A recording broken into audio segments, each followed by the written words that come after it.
प्रतिक्रिया ये है कि ये बरसों पहले हो जाना चाहिए था। आज आपने अगर सेना का जो अभी प्रेस ब्रीफिंग हुआ है उसमें आपने सुना, उन्होंने कहा कि पिछले 3 दशकों से इस तरह के कैंप, इस तरह की गतिविधियां पाकिस्तान के साइड से होती रही।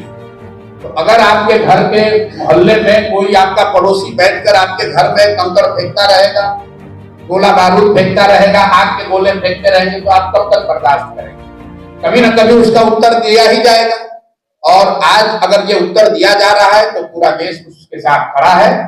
मेरा जनसुराज का अपना मानना है ये पहले होना चाहिए था, लेकिन अब जब हो रहा है तो इसको समुचित तौर पर किया जाए, इतनी ताकत से इसको खत्म किया जाए कि फिर से ये न पनपे। दूसरी बात, मीडिया को या जो दूसरे साथी हैं उनको थोड़ा धीरज दिखाना चाहिए। लड़ने का काम, देश की सुरक्षा का काम विशेषज्ञों को, सेना के वीरों के लिए छोड़ देना चाहिए। स्टूडियो में बैठकर नया नया शगुफा छोड़ने की जरूरत नहीं है। अगर आप मैच्योर कंट्री हैं, एक गंभीर व्यक्ति हैं, एक बड़े राष्ट्र के नागरिक हैं, देश से प्यार करते हैं, तो सेना को अपना काम करने दीजिए, विशेषज्ञों को इसकी व्यवस्था करने दीजिए। आप और हमसे आपसे अपेक्षा ये है कि हम लोग पूरी तरीके से अपने प्रार्थनाओं में, अपने दुआओं में, अपनी भावनाओं में, अपने कार्यशैली में सेना के प्रति और जो सेना के साथ जो साथी इसमें जुड़े हुए हैं, जो इस काम को कर रहे हैं, हम लोग उनके साथ खड़े रहें। इसका मजाक न बनाएं, इसको टीआरपी बढ़ाने का जरिया न बनाएं। ये गंभीर मामला है और हम लोग अंतिम बात इसमें ये कहना चाहते हैं कि जनसुराज परिवार की ओर से हम लोग इस बात के लिए प्रार्थना करते हैं कि कोई भी भारतीय नागरिक, कोई भी जवान उस हताहत न हो, भगवान न करे किसी के साथ कोई दुर्घटना न हो। आपके हमारे लिए ये कहना बहुत आसान है कि फलाना आदमी, इतने लोग शहीद हो गए। आपके लिए वो कहानी हो सकती है, किसी के लिए वो परिवार है, किसी के लिए वो जिंदगी है। तो हम लोग ये प्रार्थना करते हैं कि ये जो भी कार्रवाई चल रही है इसमें भारत के लोगों का, जो साथी, जो यहाँ के वीर पुत्र, जो लोग लड़ रहे हैं या जिनको जो जिम्मेवारी दी गई हो, जो जिम्मेवारी निभा रहे हैं, अब उनको, उनमें से कोई हताहत न हो, उनको कोई उनके साथ दुर्घटना ना हो। बाकी जो कुछ भी जिम्मेवारी नागरिक होने के नाते हम लोग पर होगी, जो सरकार और सदन तय करेगी, हम लोग सब उसमें साथ खड़े रहेंगे। इसी सवाल को आगे बढ़ाते हुए विपक्षी पार्टियां वो दिन गिनती कर रही है कि 13 दिन हो गए, 14 दिन हो गए, सरकार अटैक क्यों नहीं कर रही है? क्या किसी देश पर अटैक कर देना इतना आसान है?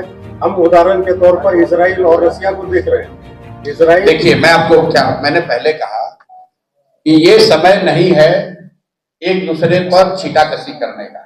लड़ाई कोई पार्टी नहीं लड़ती है, न पक्ष वाली पार्टी लड़ रही है, न विपक्ष वाले लड़ रहे हैं। देश के बच्चे लड़ रहे हैं, इस देश के युवा लड़ रहे हैं, तो इस पर राजनीति नहीं कीजिए। देश के लोगों ने सदन में सरकार और विपक्ष दोनों को चुनकर भेजा है, दोनों को उनकी जिम्मेवारी दी गई है। लोकतंत्र में, संविधान में उनको साथ मिलकर जो देश की सेना कर रही है, जो विशेषज्ञ कर रहे हैं, उसके साथ हम लोग को खड़ा होना है। उनको ऑपरेशनल फ्रीडम है, जैसा कि हम लोग प्रेस से पढ़ रहे हैं, लेकिन जो राजनीतिक नेतृत्व है वो तो देश की सरकार को ही करना है। जब इंदिरा जी थी, तब कांग्रेस की सरकार थी, तब भी सब लोग साथ खड़े थे। आज भाजपा की सरकार है, तब भी साथ खड़े सब होंगे। और जब देश का मामला होगा, सरकार किसी की हो, लोग देश के साथ खड़े हैं, किसी नेता और दल के साथ नहीं खड़े हैं। इसलिए देश के साथ खड़े होइए, वो मोमेंट है। और मुझे कहने की जरूरत नहीं है, देश अपने आप, हर वो व्यक्ति जो इस मिट्टी से प्रेम करता है, इस देश से प्रेम करता है, वो अपने आप खड़ा होगा। उसको किसी नेता के सलाह की जरूरत नहीं है। आम जनता तो साथ में है, लेकिन जो राजनीतिक पार्टियां जिस हिसाब से स्टेटमेंट देती है, इसका फायदा, भाई देखिए, लोकतंत्र है, हर व्यक्ति वक्तव्य देने के लिए स्वतंत्र है। वो किस भाषा का प्रयोग करता है, वो अपनी किस सोच को दर्शाता है, ये जनता तय करती है। हमने अपनी ओर से, अपने जनसुराज दल की ओर से, अपने साथियों की ओर से जो कहना था वो कहा। मैं फिर से आग्रह यही करूंगा कि मुझे जैसा लगता है कि देश दुनिया में, भारत की में एक जो कमी हम लोग अभी देखते हैं अपनी व्यवस्था में, कि इसको मीडिया ट्रायल ना बनाया जाए, इसको मजाक का मुद्दा ना बनाया जाए। ये लोगों की जान का मामला है, देश की सुरक्षा का मामला है। कोई भी वक्तव्य देने से पहले मुझे लोग सुबह से कह रहे हैं भैया तुरंत वक्तव्य दीजिए।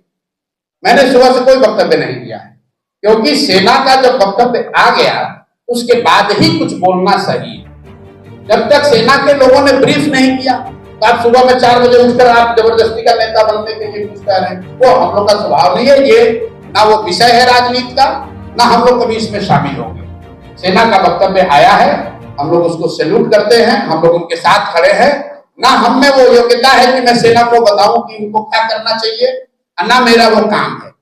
हम लोग का काम यह है कि जो विशेषज्ञ कर रहे हैं, जो देश की संसद तय कर रही है, जो देश की सेना कर रही है, हम लोग उसके साथ तन मन धन से हर तरीके से खड़े हैं। तो नागरिक होने के नाते हम लोग पर जिम्मेवारी है कि हम लोग उसको ईमानदारी से पूरा करने की कोशिश करेंगे। थैंक यू बताइए, बहुत बहुत धन्यवाद भैया। हर छोटी बड़ी खबर पहली नजर SM Bharat citizen live news.